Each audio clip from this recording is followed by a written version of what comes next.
was wondering, for the artists that are commissioned, what's the selection process for that?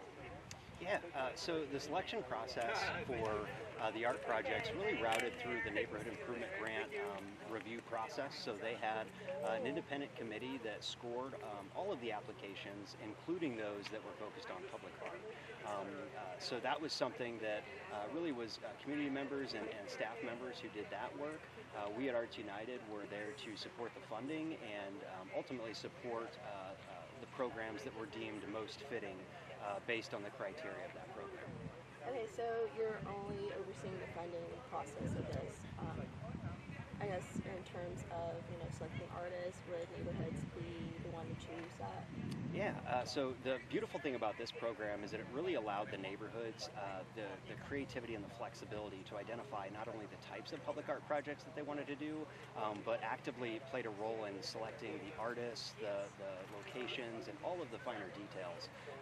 Then allowing the city, through those funds and with Arts United's support as well, to cover the cost of the work that was really generated through grassroots community ideas from our neighborhood leaders. Okay, and I guess like those three neighborhoods that were selected, what was the decision? Well, what was the decision in that?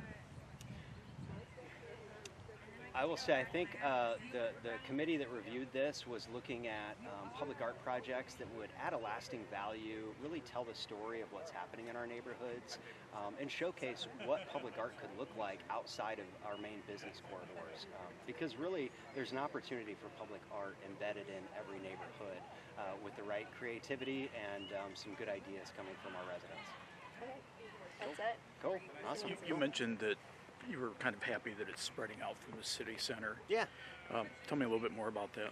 Yeah, we have a wonderful arts and culture focus in downtown Fort Wayne, including at Arts Campus Fort Wayne, which is managed by Arts United.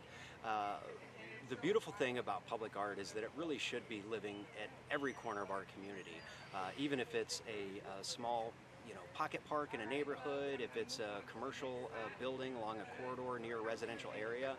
There are a lot of opportunities for public art to be present everywhere. So we see a lot of value, and why we at Arts United were really interested in this partnership is because it allows public art to really expand to other geographic areas that might not usually be thought of with murals or sculptures or other types of art projects. Thanks. Awesome. Thank you both. Appreciate it.